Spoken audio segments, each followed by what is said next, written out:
खबर आपको दें कि डीआई खान के थाना दारबंद पर दहशत गर्दों ने हमला किया है, जिसके नतीजे में पुलिस के 3 जवान शहीद हो गए हैं जबकि 16 एहलकार जख्मी हो गए हैं। आपको अपडेट कर रहे हैं इस अहम खबर से कि डीआई खान के थाने पर दहशत गर्दों का हमला हुआ है और इस हमले के नतीजे में 3 एहलकार शहीद हो गए हैं और इसके साथ 16 एहलकार जो हैं वो जख्मी हो गए हैं। दहशत गर्दों ने थाने के मरकजी दरवाजे पर बारूद से भरी गाड़ी जो है उसे जा टकराई। आपको अपडेट कर रहे हैं इस हवाले से डीआई खान के थाना दारबंद पर दहशत गर्दों ने हमला किया है जिसमें पुलिस के 3 जवान शहीद हो गए हैं। बात करते हैं डॉन न्यूज़ के नुमाइंदे आदिल वक्कार से। जी आदिल वक्कार, बताइएगा मजीद क्या तफसीलात हैं? जी, ये डेर इस्माइल खान की तहसील द्राबन में जो थाना द्राबन है इसमें दहशत गर्दों की तरफ से हमला किया गया है।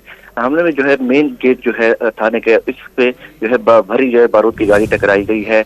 धमाके से जो है पुलिस के 3 जवान जो है एहलकार जो है इस वक्त शहीद हो चुके हैं। थाने के करीब जो है अब भी जो है फायरिंग का सिलसिला जो है जारी है। इब्तिदाई इत्तला के मुताबिक जो है 16 एहलकार जो है वो जख्मी हुए हैं। शहीद होने वाले में हवलदार रियासत और सिपाही जुल्फकार भी शामिल हैं। इस वक्त जो है डेर इस्माइल खान से पुलिस और सिक्योरिटी फोर्सेस द्राबन की तरफ रवाना हो चुके हैं जबकि अस्पताल में जो है इमरजेंसी भी नाफिज कर दी गई है। इस वक्त जो तहसील द्राबन में स्कूल और कॉलेज में आज होने वाले जो पेपर हैं वो भी मुलतवी कर दिए गए हैं। जी, बहुत शुक्रिया तफसीलात देने के लिए आपका आदिल वकार।